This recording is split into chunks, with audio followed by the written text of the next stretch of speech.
Oke, walaupun agak telat beberapa hari tapi nggak apa-apalah ya, masih bisa. Di video ini gue bakal ngasih tahu kalian recap film apa aja yang gue tonton selama bulan Agustus kemarin. Gak usah lama-lama. Yang pertama gue nonton Stephen Curry Underrated, film dokumenter soal perjuangan karir Stephen Curry dari tim sekolah Davidson sampai meraih gelar MVP di Golden State Warriors.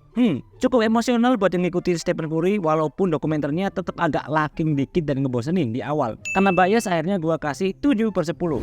Lanjut gue nonton The Blackening, film komedi Black People gitu, yang komedinya itu kocak ala-ala komedi Black People lah, yang nyindir white people ama nyinggung stereotype film thriller. Cukup seru dan kocak sih, jadi gue kasih nilai 6/10. Terus lanjut gue nonton Joyride. Sumpah ini gue ketawa ngakak dah lihat tingkah konyol mbak-mbak Asia yang gak ada malunya. Ger banget, gila-gilaan, tapi pas akhir juga dikasih emosional. Kalau mau lebih tahu lihat aja lah reviewnya ya, udah ada di channel ini. Nilainya sekitar 7/3/10. Joyride banget pokoknya. Lanjut, sebelum nonton The Meg 2, gue sempetin dulu dong nonton film pertamanya, dan jujur gue gak begitu suka. Dibilang seru ya seru-seru aja sih, cuma ceritanya doang yang gak gue suka, terlalu klise dan ya gitu dah. Gue kasih 4/10 aja ya buat The Meg. Nah habis itu gue nonton Meg 2. Ternyata masih sama aja, dan malah lebih gak ngotak lagi ceritanya. Gue tahu kalau nonton emang harus buang otak dulu, tapi ini gue udah buang, tetap sama aja ngebosenin. Ini gue juga ada reviewnya, gue kasih 3/10 ya. Oke, habis itu gue nonton They Clone Tyrone. Ini juga film komedi yang punya konsep cukup keren, karena kita bisa punya cloningan gitu ya. Dan ya lagi-lagi ini perspektif black people ngelawan stereotype buat people yang ngendaliin klonnya gitu. Cukup seru, cukup asik dan kocak juga. Jadi gua kasih 6/10 buat film ini. Terus lanjut gua nonton live action Zom 100 Bucket List of the Dead. Gue juga udah ada reviewnya, lihat aja di situ penjelasannya apa yang gua rasain selama nonton film ini. Intinya gua kasih nilai 4/10 ya. Gua suka keseruannya di awal, tapi makin akhir makin gak jelas, cringe dan bacot no jutsu. Lanjut lagi masih di Netflix, gua nonton Heart of Stone yang main Gal Gadot sama Alia Bhatt. Jujur gue berhasil nonton sampai akhir ya gara-gara ada mereka berdua. Kalau nggak ada mungkin gue malas buat nonton ya. Actionnya tetap seru, bagi yang suka action gue saranin tetap nonton. Tapi kalau ngomongin aspek lain, cerita, pengembangan karakter, plot semua terasa begitu standar. Padahal udah ada mereka berdua masih aja belum bisa ngangkat. Jadinya Heart of Stone gue kasih nilai 6/10, udah lebih dari cukup. Terus lanjut gue nonton Cobweb. Ini juga udah ada reviewnya di channel gue. Intinya treatment horornya itu yang dikasih beda ya, bukan jumpscare gitu, tapi ngasih tensi tegang yang bikin kita penasaran nebak-nebak sampai akhir. Sayangnya di akhir malah loyo, actingnya gak jelas banget. Apalagi endingnya tuh yang buat gue endingnya apaan sih anjret, gak jelas banget. Bikin gue ngasih film ini nilai 5/10. Karena berasa waste time aja gitu.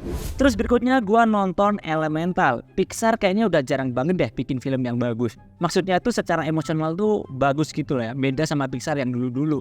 Elemental ini tetap bagus ceritanya. Kalau dilihat-lihat nih malah kayak film cek toko sebelahnya Ernest Prakasa. Disuruh jaga toko dan suruh warisin jadi pemiliknya. Ya mirip-mirip dikit lah. Intinya gue suka idenya, konsepnya, dunia elementalnya asik buat dieksplor. Sayangnya pas nonton itu malah lebih banyak ke porsi romansnya. Tetap oke sih.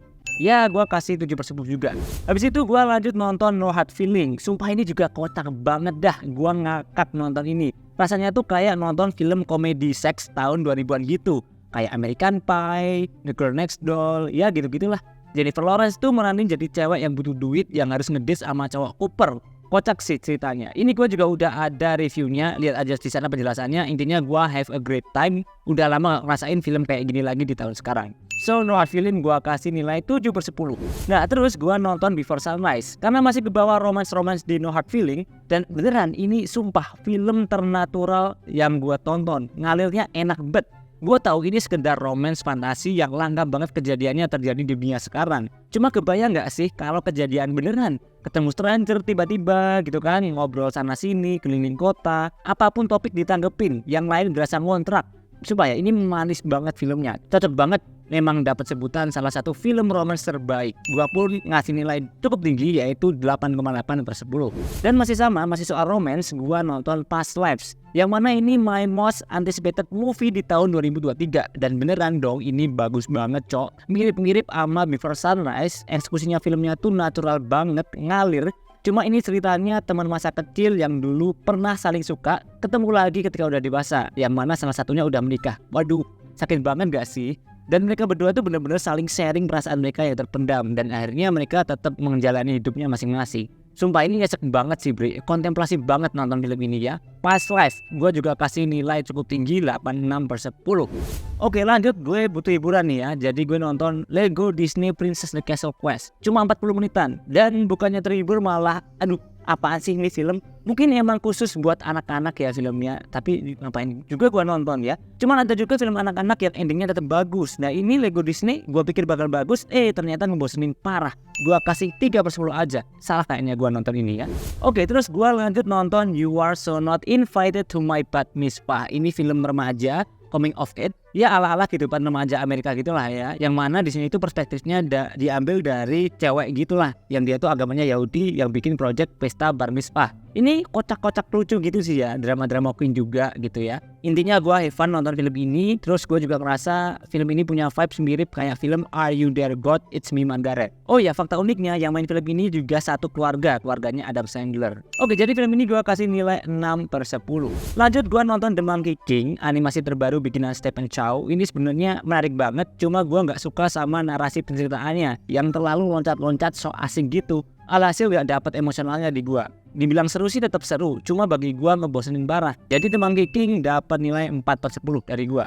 Terakhir gua nonton The Pod Generation. Gua nonton gara-gara pengen lihat Mother of Dragon, Emilia Clarke. Di sini malah dia jadi Mother of Pod.